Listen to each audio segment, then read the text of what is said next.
Dear brothers and sisters in Islam, Assalamu alaikum wa rahmatullahi wa barakatuh. With the name of Allah and invoking His blessings and help, we are starting our month-long program of a rapid translation of the whole of the Quran and a brief explanation along with. And this will go side by side with the prayer of Taraweeh, inshallah. As I told you a couple of days before in my Sunday lecture was this place, we shall be holding inshallah 4 sessions of 1 hour each every night.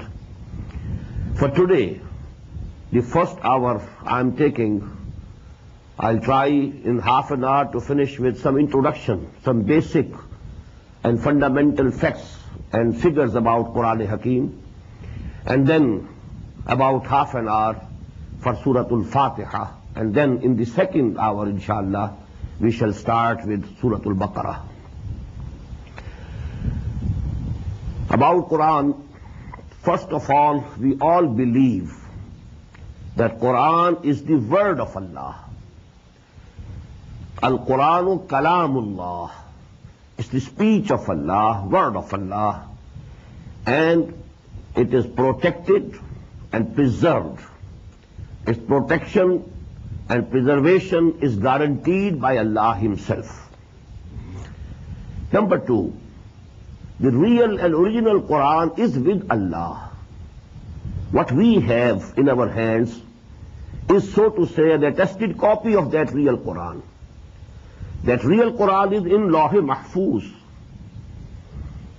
Bal huwa Qur'anun Majidun fi Lawh Mahfuz. At another place, as I have recited the ayat from Suratul Waqi'ah, fi Kitabim Maknoon, the hidden book. This is Quran Kareem, and it is in the hidden book, fi Kitabim Maknoon, la yamassuhu illa al-mutahharun. And from there it was sent down to Muhammad sallallahu alayhi wa sallam. So actually the real Quran is there. That is why I have recited the first 4 ayat of Surah Al-Zukhruf, Hamim wal Kitab al-Mubin. By this book, which is very clear, it is expressive of all its meanings.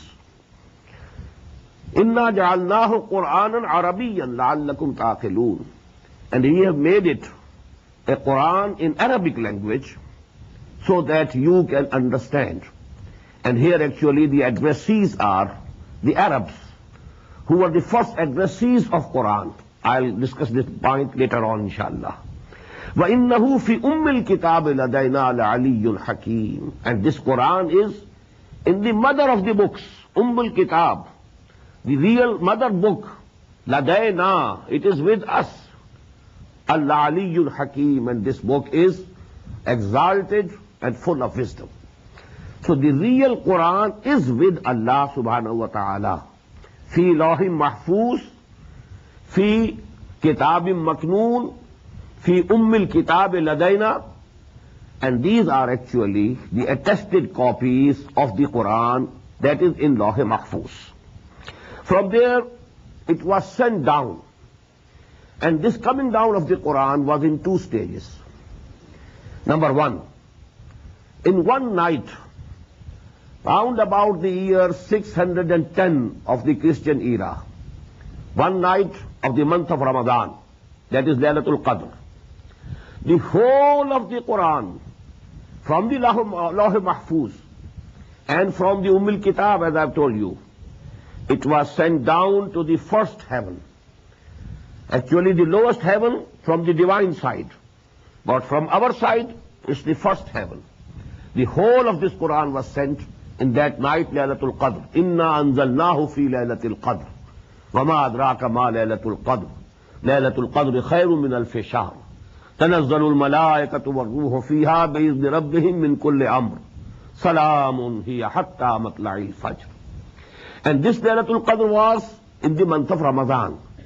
That is why we have just listened in the prayer also, in the first rakat of Salatul Isha, this Shahr Ramadan alladhi unzila fihi al-Quran hudan lin-nas wa bayyinatin min al-huda wal-furqan. For this first coming down of the Quran, The verb that is used in Quran is anzalna. Anzala yunzilu inzalan, because this means one piece, suddenly sending down something at one time, one piece.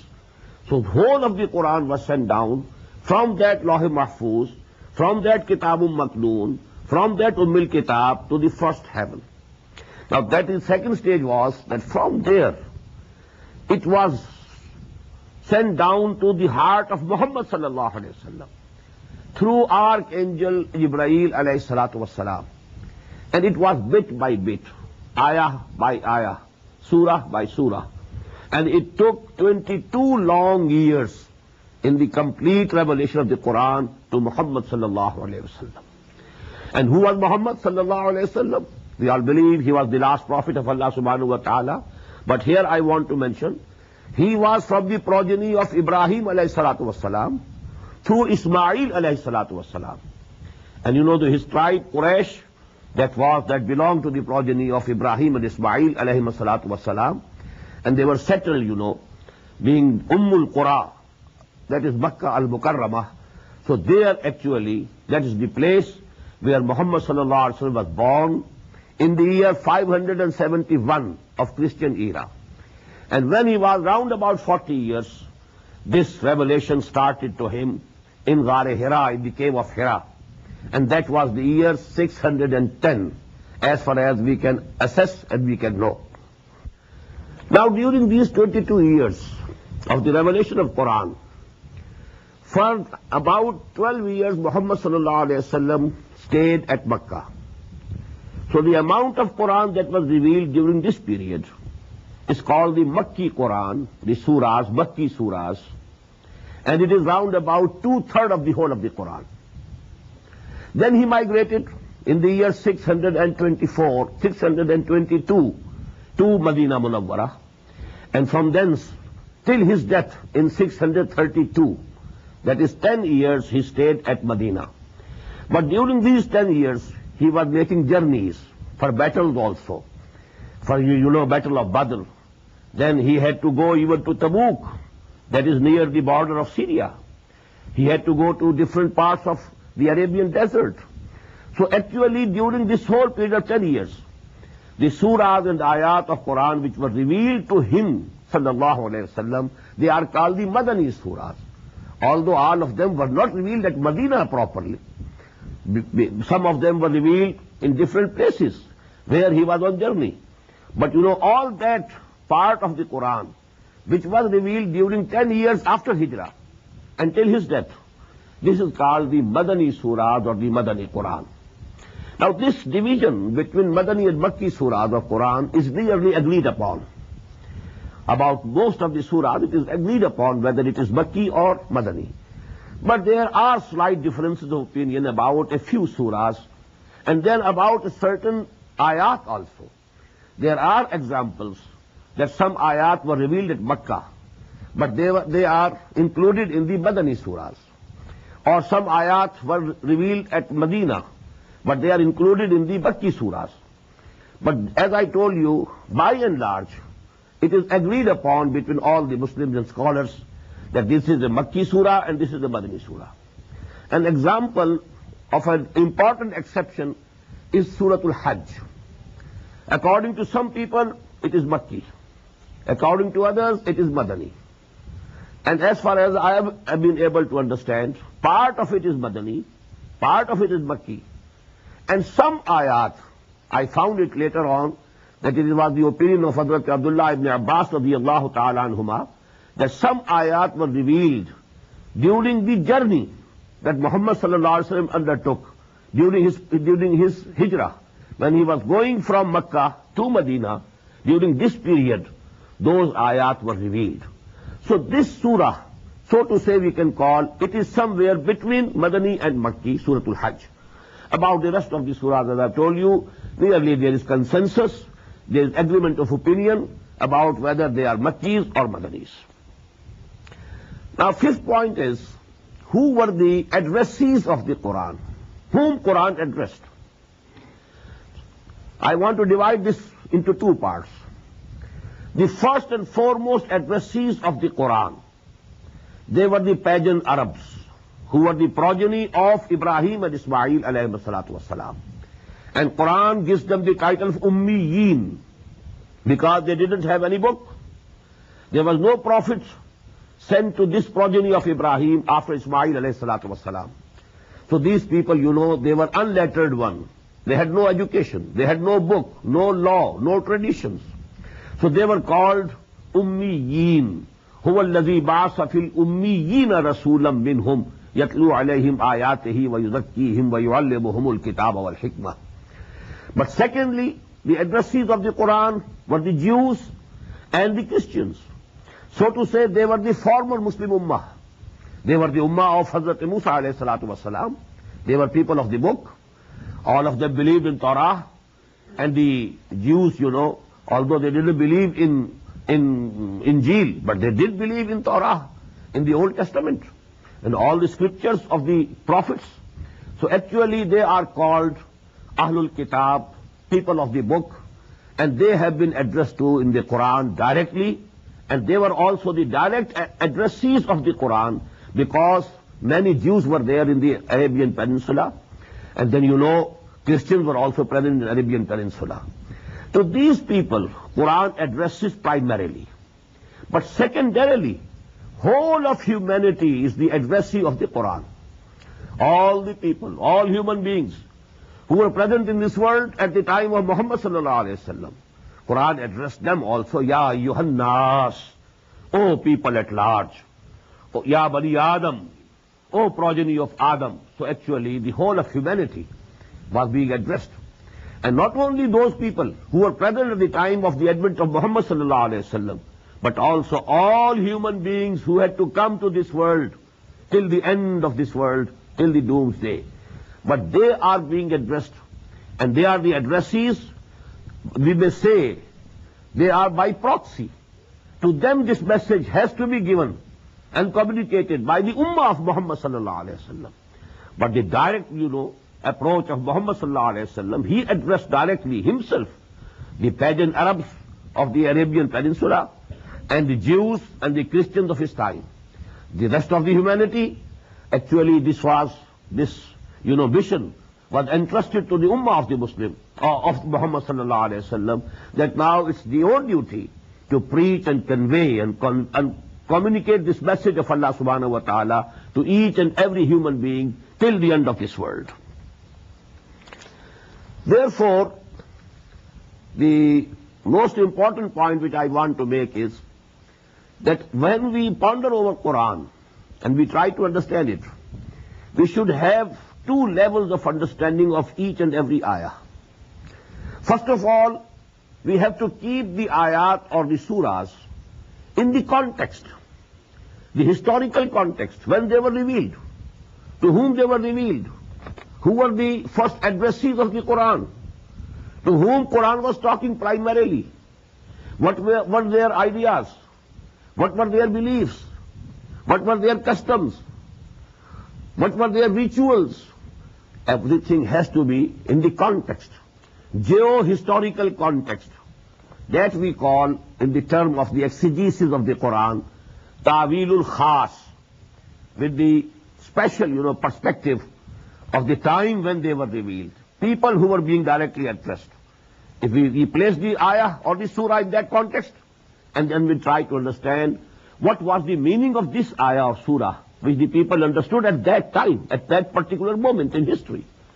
And secondly, because this Quran is meant for the whole of humanity, for all times to come. It was not sent only for the Arabs. It was not sent only for the Christians or the Jews of the times of Muhammad sallallahu alaihi wasallam, but the whole humanity. So actually we have to understand the Quran secondarily in a generalized way. That is called the Ta'wilul Aam. Look to the words, what they mean, and just don't keep them bound with the background, historical background. Take it away from that background. And as such, you think over them, ponder over them, dive deep into their meanings, and try to generally infer from it the total and the final and the eternal guidance that Allah subhanahu wa ta'ala has provided for the humanity at large. Now, lastly, the sequence of Quranic surahs in the Mus'haf that we read and recite, and the sequence in which it was revealed, these two are absolutely different. The sequence of revelation and the sequence of the Mus'haf, the book that we have, these two sequences are absolutely different. As we know, the Makki surahs, basic principle is that they were revealed at Makkah. They were revealed earlier than the Madani surahs. But we find in the Quran, in Mus'haf, that the four Madani surahs, they are in the very beginning of the Mus'haf. Suratul Baqarah, Suratul Al Imran, Suratul Nisa, Suratul Ma'idah. Four longest Madani surahs are in the beginning of the Quran, although we know they were revealed after 12 years from the beginning of the Wahi. So the sequence of Mus'haf and sequence of revelation, they are different. Now we must understand how Quran was collected and how it was compiled. The collection and compilation of Quran, it was completed in 3 stages.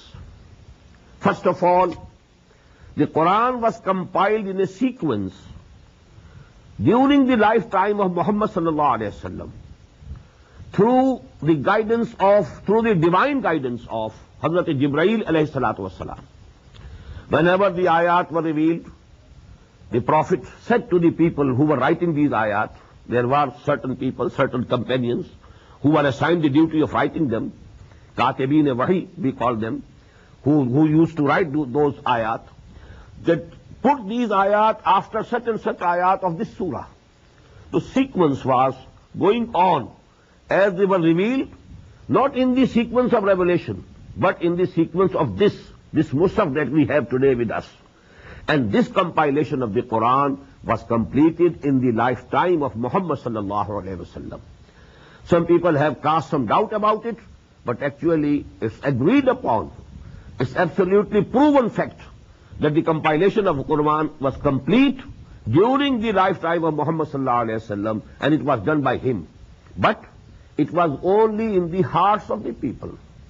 It was not in the form of a book like this. It was not collected in a book. People had remembered the whole of the Quran, and that was with the sequence. And we know it from very confirmed traditions that in every Ramadan al-Mubarak, this month, Hazrat Jibreel alayhi salatu wasalam used to come and recite the Quran, and along with him, Hazrat Muhammad sallallahu alayhi wasallam, he also recited in the same sequence.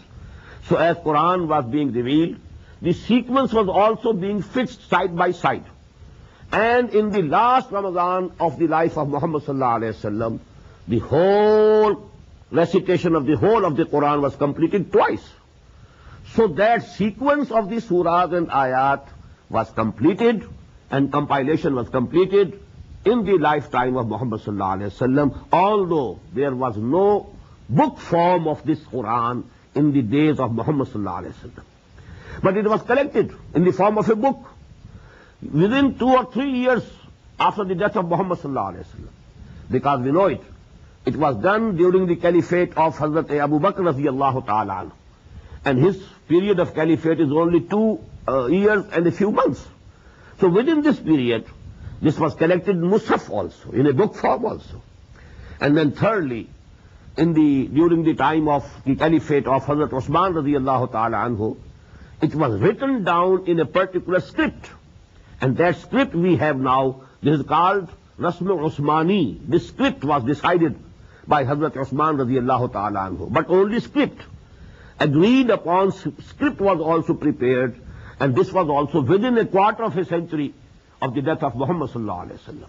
Because you know, Hazrat Usman radiyallahu ta'ala anhu, his period of caliphate is 12 years. Add to it the 12 years of Hazrat Abu Bakr and Hazrat Umar radiyallahu ta'ala anhuma. So actually, before the completion of 1/4 century, after the death of Muhammad sallallahu alaihi wasallam, an agreed script was also prepared, and now we have the copies of that script all over the world. This is called Ar-Rasmul Usmani radiyallahu ta'ala anhu. Now, a few words about the basic terminology about Quran. The unit of Quran is called ayah. We don't call it a sentence. We don't call it a verse. Some of the writers use this word for Quran, but as far as I think, we shouldn't use it. Neither the word sentence nor verse. We have to keep this word ayah. It's very unique. Ayah means a sign or a symbol. Actually, every ayah of Quran is a sign or symbol of the wisdom of Allah subhanahu wa ta'ala. So we cannot substitute any other word in its place. We have to keep it, and because during this translation of the Quran, I'll be keeping this terminology. That is why I'm explaining in the very beginning. Ayat, ayat. But if ayat, if there is full stop after that, we call it ayah. So these are fundamental things, Ayah and ayat is the same. And the plural is ayat. Now, ayat, they are very small also, very large also. We have, haruf muqatta'at. They also go to make ayah. Hamim, it is ayah. Alif lam mim, it is ayah. Then wal asr, it is ayah. Innal insana lafi khusr, it is again an ayah. And then there are ayat in which you can have 10 sentences. Ayatul Kursi, for example, a very big ayah, one of the biggest ayats of the Quran. So actually, these ayat, they are not based on any grammatical or any other logical, on a principle of logic or grammar. This is based on as Muhammad sallallahu alaihi wasallam told us. And we call it, in this terminology, tawqifi. These matters are tawqifi. They are mawquf alayh, on the telling of Muhammad sallallahu alaihi wasallam. As he told, we accept it. No reason, no principle, no logic, no grammar. Now these ayat, you may note here, there are about 6,666. There is some difference in number. But round about 6,500 ayat of the Quran, whole. Now these ayat, second term is surah, and the plural is suwar. But this word is, because it's not commonly used, I'll be using the word surah and surahs during this translation, when translating into English. And what is surah? Surah is not a chapter. Please note, these terms are not applicable to the Quran. These terms which we use about the books generally, sentences, paragraphs, there are no paragraphs in the Quran. Then there are no chapters. This is not chapter. Because for every chapter of a book, there must be a certain topic, and that topic should be discussed in that chapter alone. It shouldn't be repeated in the second chapter, or again in the third chapter. But we find in the Quran that even the story of Adam and Iblis, it has been repeated in 7 surahs of the Quran. So actually it's a unique book. It's not the common book as we know the word book, human books. This is a unique book in itself, and it has its own compilation, its own style, its own terminology. So ayat, then the ayat are joined together in surahs.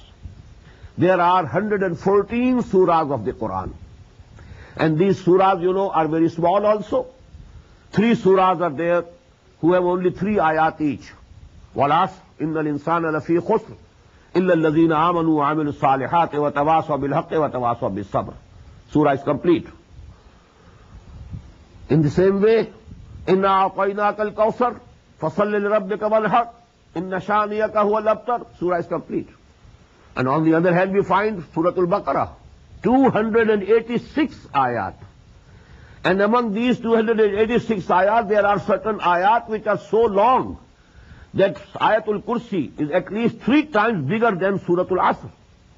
So actually these sizes are also dependent upon what the Prophet ﷺ told us. These are tawqifi umur, not based on any logic, not based on any principle. The only principle is that the Prophet told us this is Surah Al-Baqarah. Starts from here and here. This is Surah Al-Imran. Starts from here and here. It is small or large, big or small. It has nothing to do with any number, any size, any principle of grammar. But as far as the contents are concerned, there are principles. Every surah has a central theme. And all the ayat of that surah, they are connected with that central theme logically. They are absolutely logical relationship. But you know, not as we find in our chapters. It's complete in itself, self-sufficient in itself. Then one point please note, and that is, most of the surahs of the Quran are in pairs. Suratul Baqarah, Suratul Al Imran, a pair. In the same way, the Musaf ends with Mu'awwazatayn. Qul a'udhu bi rabbil falaq, Qul a'udhu bi rabbin nas. Very similar to each other. That's a pair.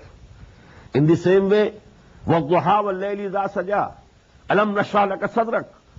The same thing being discussed in both the surahs, addressing Muhammad sallallahu alaihi wasallam personally. It's a pair, very apparently a pair. In the same way, Ya ayyuhal muzammil, Ya ayyuhal muddassir, Ya ayyuhal muzammil, qum al-layla illa qalila, Ya ayyuhal muddassir, qum fa'anzir. It is again a pair. So most of the surahs of the Quran are in pairs.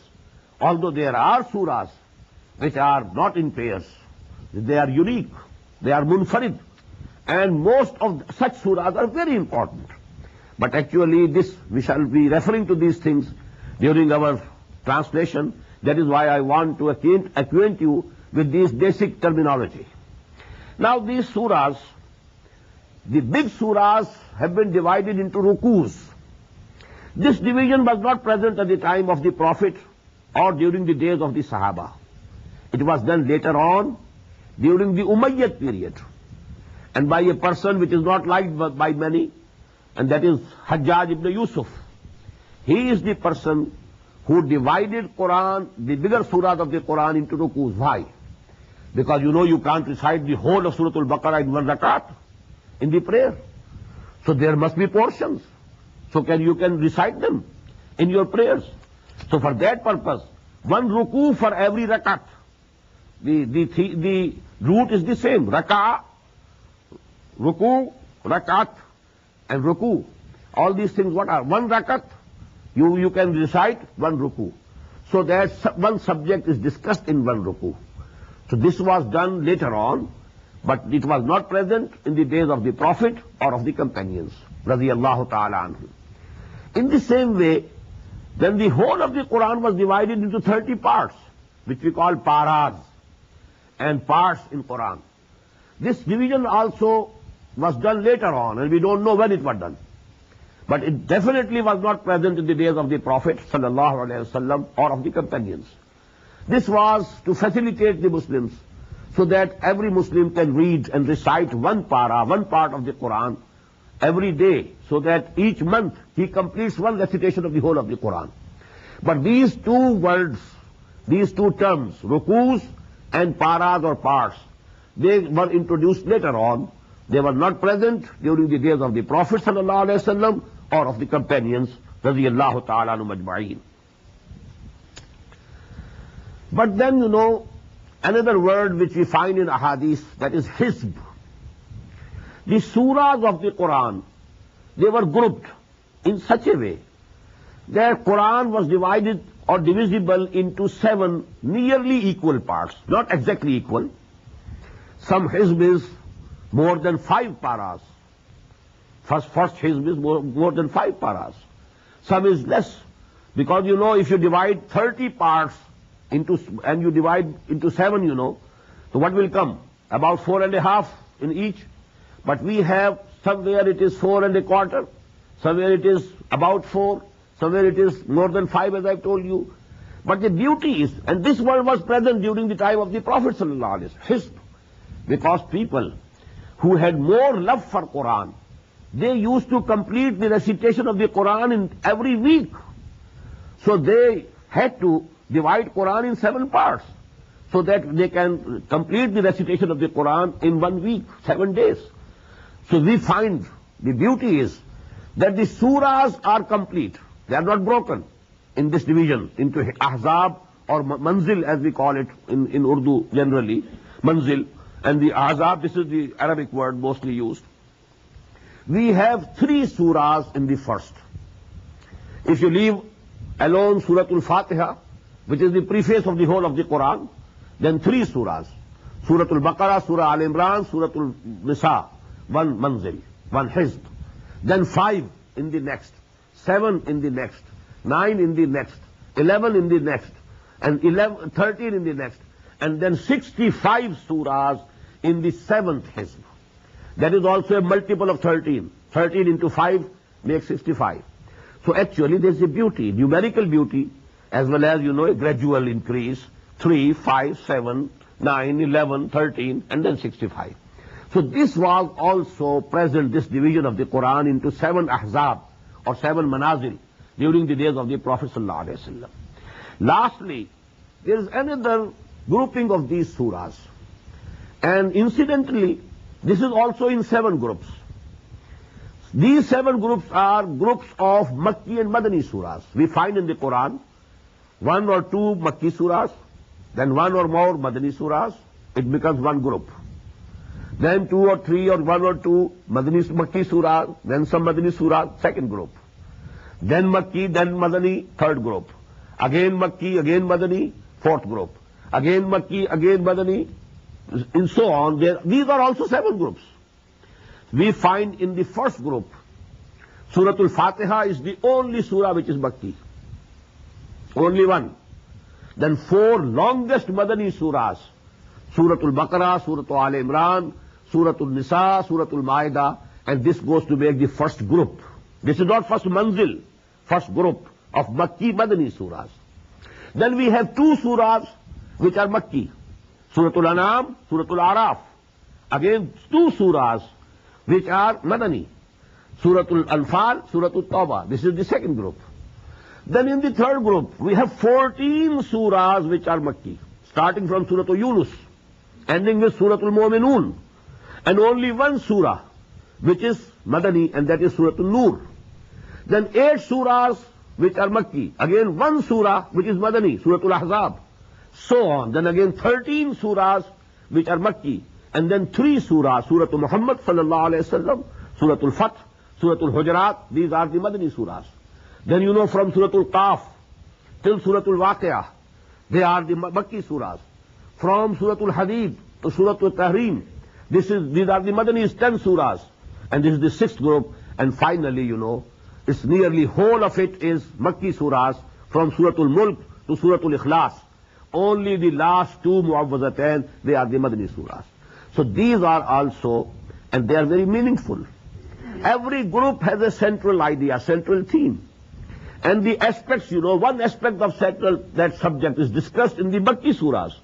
The other aspect of the same subject is discussed in the Madani surahs of the same group.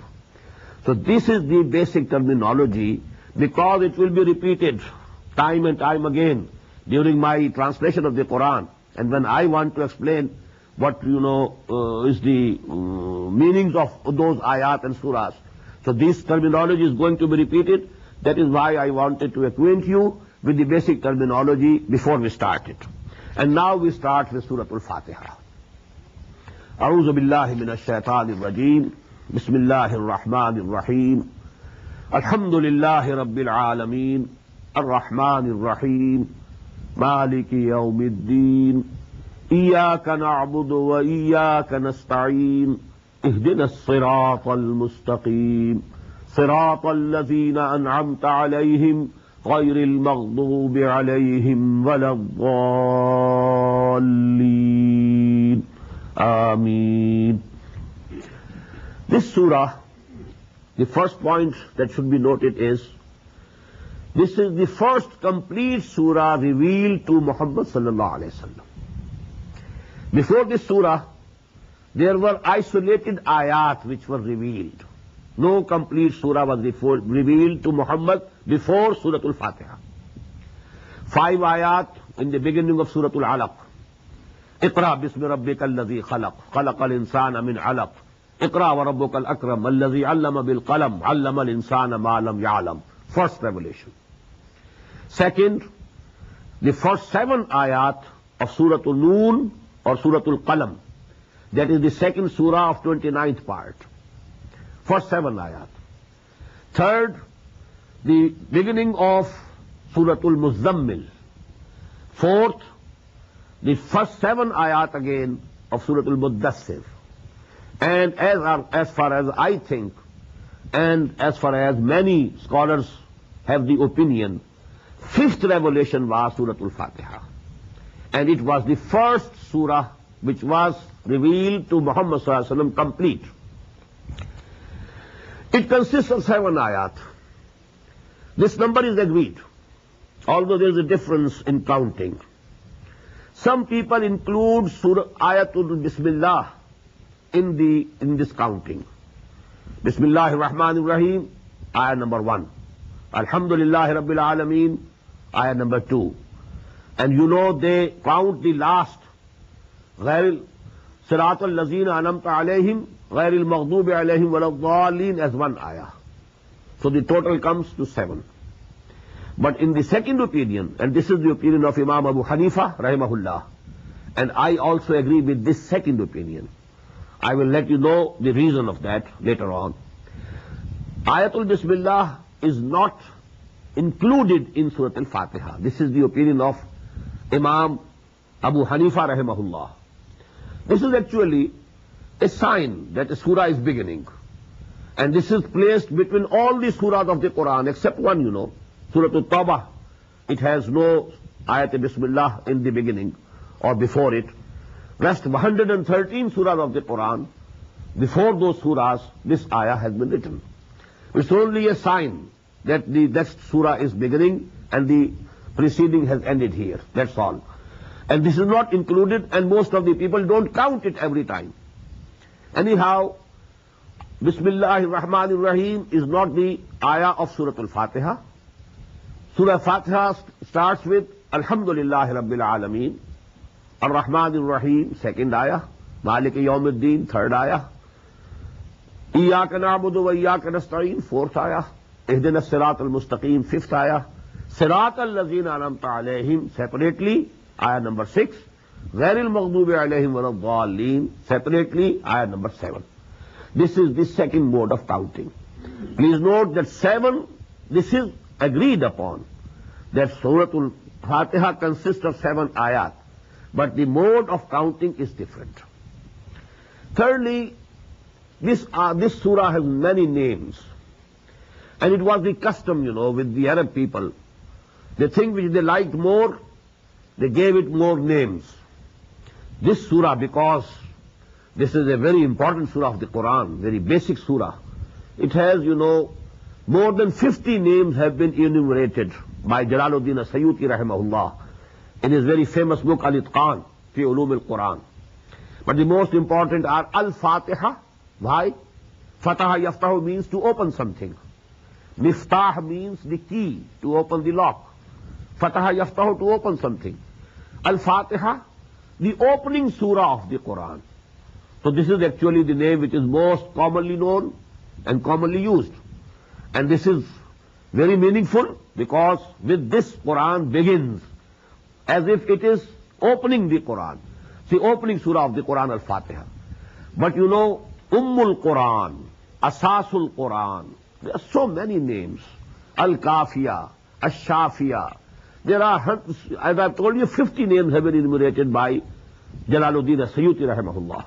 So these are the different names. Then you know, there is a hadith of the Prophet sallallahu alaihi wasallam narrated by Hazrat Ubay ibn Ka'b radiyallahu ta'ala anhu. He is an Ansari Sahabi, and the Prophet sallallahu alaihi wasallam gave him the title Aqra'u Sahaba, Aqra'uhum Ubay ibn Ka'b. Among my Sahaba, the one who is most knowledgeable about Quran is Ubay ibn Ka'b radiyallahu ta'ala anhu. So there is a hadith narrated by him in which the Prophet sallallahu alaihi wasallam has been reported to have said that this is the biggest and this is the most important surah of the Quran. And like this surah, no surah was revealed before it, neither in Torah, nor in Injil, nor in Quran itself. This is unique and this is most profound. So this is actually about its grandeur, importance, its profoundness. This hadith is very important. Then this surah is in the form of a prayer. Although it's Kalamullah, but actually, what is it? It's a prayer taught to us.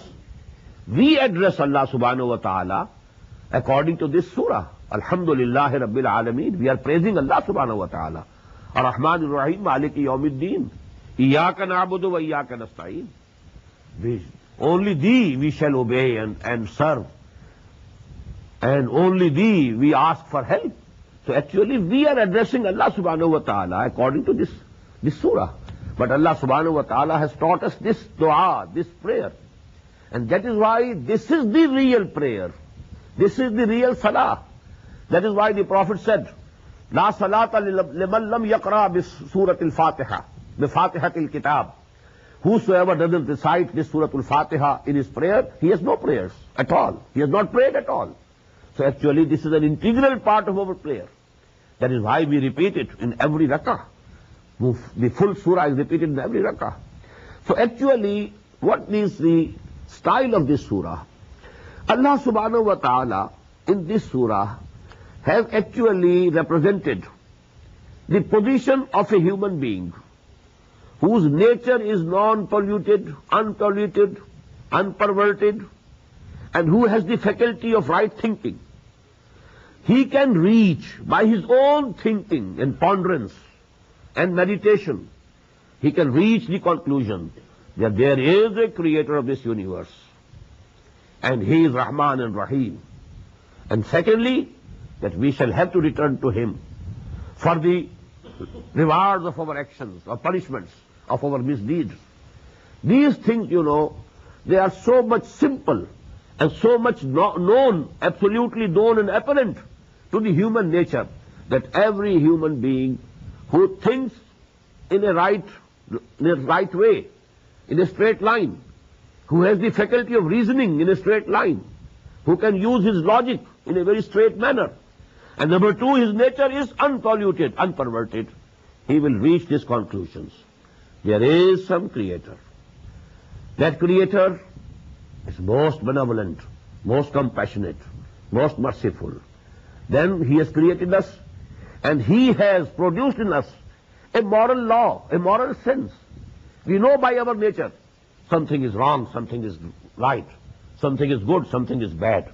When there is this knowledge, this moral law within ourselves, it cannot go unrewarded. There must be some reward. And that reward we don't find in this world. So there should be another life. So these are the basic things to which a human being, if he is good-natured, Salimul Fitrah, and if he has the right thinking, he is Salimul Aql, he will reach these conclusions. But now he has to ask for guidance. What should I do? Where should I go? What things are actually harmful for me? I don't know. I want to please you, O Allah. How should I do it? I want to worship you, O my Creator. I want to know you. I want to love you. I want to obey you. I want to please you. But how should I do it? That is actually this is the call of the nature. And this call of the nature has been given these wordings by Allah subhanahu wa ta'ala, and they have been given to us in the form of Surah Al-Fatiha. Just as we shall find, inshallah, today, in the 4th section of Surah Al-Baqarah, that when Hazrat Adam alayhi salatu wasalam committed a sin, he disobeyed Allah subhanahu wa ta'ala, he ate the fruit of the forbidden tree, then there was within him a sense of guilt. He wanted to apologize. He wanted to repent. He wanted to ask Allah for his forgiveness. But he didn't have the words. With what words should I ask the forgiveness of Allah subhanahu wa ta'ala? And we find in that section, فَتَلَقَّى آدَمُ مِنْ رَبِّهِ كَلِمَاتٍ فَتَابَ عَلَيْهِ. When Allah subhanahu wa ta'ala found in him that he is now feeling guilty, he is now sorrowful, he is now sorry why I committed this mistake, he wants to apologize to me, he wants to ask my forgiveness, then Allah subhanahu wa ta'ala taught him the words, فَتَلَقَّى آدَمُ مِنْ رَبِّهِ كَلِمَاتٍ فَتَابَ عَلَيْهِ رَبَّنَا ظَلَمْنَا أَنفُسَنَا وَإِن لَّمْ تَغْفِرْ لَنَا وَتَرْحَمْنَا لَنَكُونَنَّ مِنَ الْخَاسِرِينَ. In the same way, if we imagine a person who is right-minded, who is right-natured, good-natured person, who wants to lead a simple and right life, but he wants to know what to do and what not to do. He wants to have the guidance. Now, actually, his ihsasat, his feelings, have been given these wordings by Allah subhanahu wa ta'ala. Alhamdulillah Rabbil Alameen, Ar-Rahman Ar-Rahim, Maliki Yawmiddin, Iyaka na'budu wa iyaka nasta'een, Ihdina as-sirat al-mustaqim, sirat al-lazina anamta alayhim, ghayr al-maghdubi alayhim wa lad-dallin. So these are the wordings from Allah subhanahu wa ta'ala, but the feelings of a man, a good-natured man, who wants to have the guidance. So that is actually the style of this Surah Fatiha. That is why, there is a hadith, very beautiful hadith, in the Sahih of Imam Muslim rahimahullah, and it has been narrated by Hazrat Abu Huraira radiyallahu ta'ala anhu. This hadith gives us a very beautiful analysis of Surah Al-Fatiha. Allah subhanahu wa ta'ala has been reported to have said, قَسَمْتُ الصَّلَاةَ بَيْنِي وَبَيْنَ عَبْدِي نِصْفَيْنِ. I have divided the prayer, that is Surah Al-Fatiha, between myself and my bondsman in two halves. فَنِصْفُهَا لِي وَنِصْفُهَا لِعَبْدِي. Half of the prayer is for me, and the rest of the half is for my bondsman. وَلِعَبْدِي مَا سَأَلَ. And I grant for my bondsman what he has asked me. And then there is the detailed, description.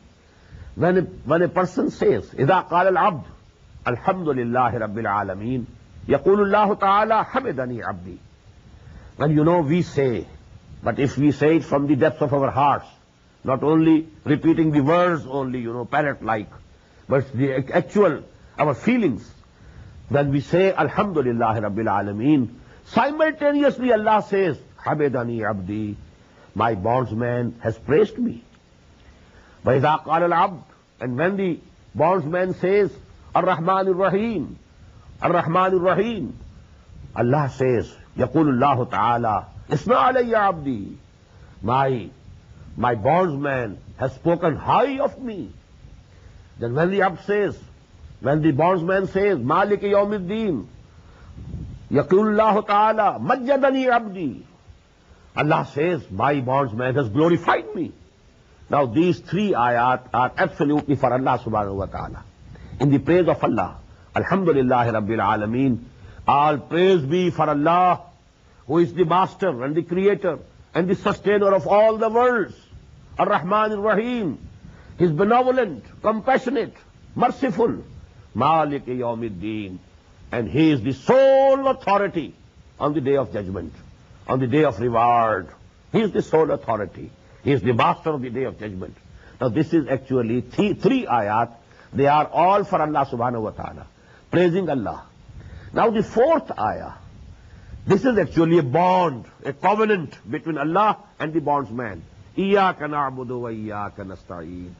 That is why you see these three ayat, first three ayat, according to the Arabic grammar, they go to make one sentence. Alhamdulillah Rabbil Alameen, Ar-Rahman Ar-Rahim, Maliki Yawmiddin. Actually, this is one sentence. Although ayat are three, sentence is one.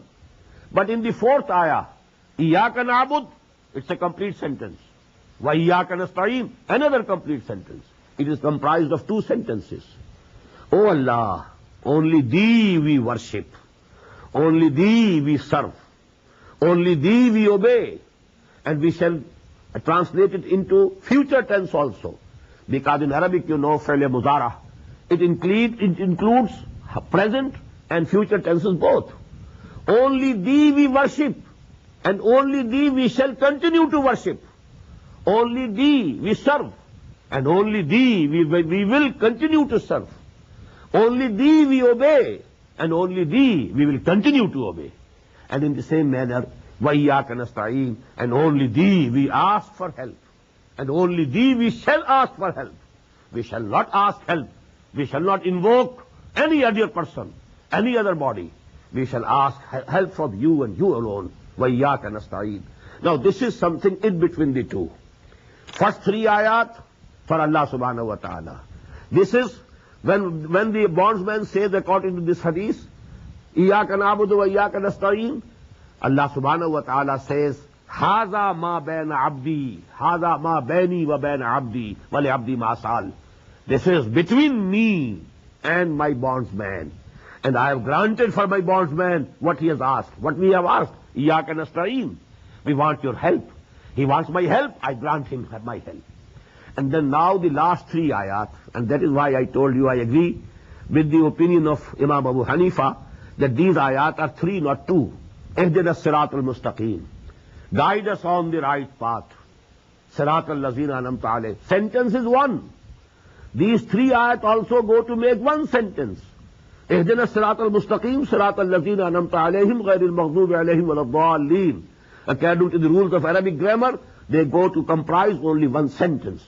All the ayat are, although the ayat are either two, as enumerated by a certain group, or three, as enumerated by the other people. And I am agreeing with the second opinion. Ihdina as-sirat al-mustaqim. Guide us on the right path. Sirat al-lazina anamta alayhim.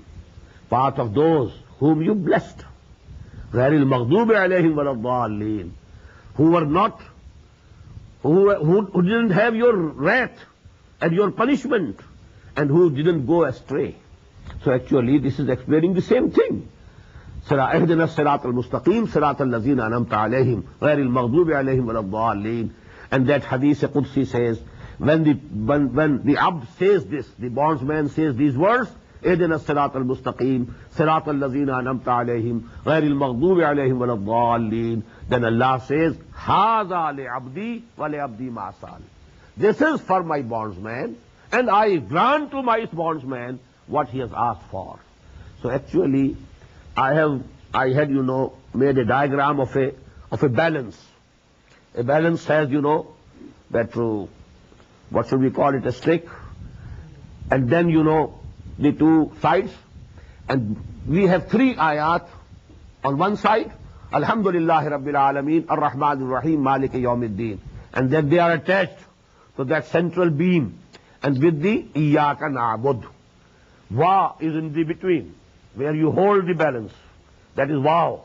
And from Waw, the second side of that beam, Wa Iyaka Nasta'in, and with this, we have these three ayat, Ihdina as-sirat al-mustaqim, sirat al-lazina anamta alayhim, ghayril maghdubi alayhim waladdallin. Very symmetrical, very balanced. Qasamtu as-salata bayni wa bayna abdi nisfain. I have divided the prayer between myself and my bondsman into two halves. Nisfuha li wa nisfuha li abdi. Half is for me and half is for my bondsman. Wa li abdi ma sal. And I have granted to my bondsman what he has asked for. And in the end we say, Ameen. What does it mean? Oh Allah, accept our request. Oh Allah, be it as we have requested you to do. So let it be so as we have requested you to do. So that is actually Ameen. And that is, the only difference of opinion is that some people pronounce it with a loud voice. Others, they just pronounce it with a very low voice. But we have to say Ameen, whether Jahran or with Ikhfa, but that is agreed upon that we must say it in the end of this Surah Al-Fatiha. أقول قولي هذا واستغفر الله لي ولكم ولسائر المسلمين والمسلمات. الله أكبر الله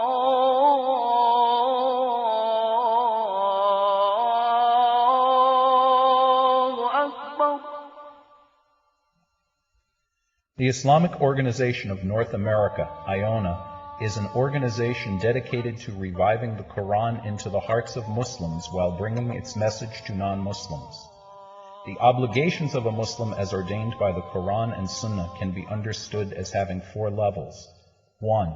A Muslim is required to develop real faith and conviction, Iman, in one's heart. 2. A Muslim is required to live a life of complete submission to the will of Allah subhanahu wa ta'ala. 3. A Muslim is required to propagate and disseminate the message of Islam to humanity as a whole. 4. A Muslim is required to try his utmost in establishing the just Islamic order.